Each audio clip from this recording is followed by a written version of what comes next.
नमस्ते दोस्तों। कार्तिक का पवित्र महीना हो या कोई भी बड़ा व्रत, लपसी तपसी की कहानी के बिना वह अधूरा माना जाता है।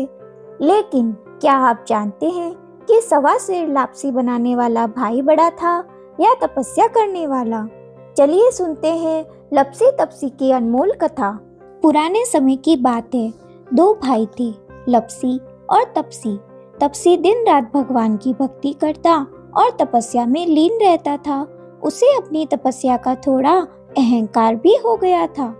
वहीं लपसी सादा जीवन जीता, सवा सेर लापसी बनाता, सबसे पहले भगवान को भोग लगाता और फिर खुद ग्रहण करता था। एक दिन दोनों में झगड़ा हो गया। लपसी बोला, मैं बड़ा। तपसी बोला, मैं बड़ा हूँ क्योंकि मैं भगवान की तपस्या करता हूँ। तभी वहाँ नारद मुनि आए उनका झगड़ा सुलझाने।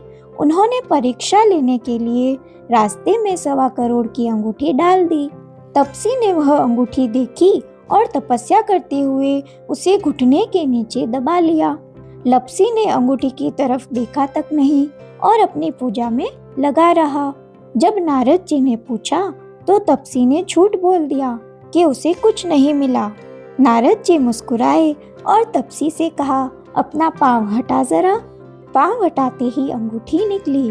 तब नारद जी ने समझाया कि तुमने तपस्या की, लेकिन लालच और झूठ के कारण तुम्हारा मन पवित्र नहीं है, जबकि लपसी के कर्म निश्चल है, इसीलिए लपसी बड़ा है।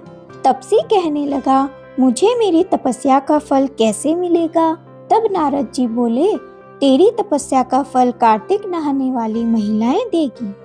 सब कहानी कहकर तेरी कहानी नहीं कहेगी तो कार्तिक का फल तुझे मिलेगा।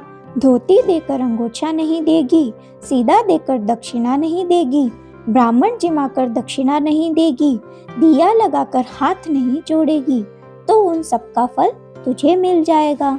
इतना कहकर नारद जी चले गए। दोस्तों, इस कथा से हमें यह सीख मिलती है कि चाहे आप कितनी भी पूजा कर लें, अगर मन में अहंकार है, लोभ है, तो भक्ति व्यर्थ है। भगवान दिखावे से नहीं, निस्वार्थ भाव से की गई सेवा से प्रसन्न होते हैं। ईमानदारी से और सच्चे मन से किया गया छोटा सा काम भी बड़ी तपस्या से बढ़कर है। तो दोस्तों, यह थी लपसी तपसी की कहानी। अगर आपको यह कहानी अच्छी लगी हो तो वीडियो को लाइक, शेयर एंड सब्सक्राइब करें और कमेंट में बताएं आध्यात्मिकता के इस सफर में आप आगे क्या सुनना पसंद करेंगी। धन्यवाद। जय श्री कृष्णा।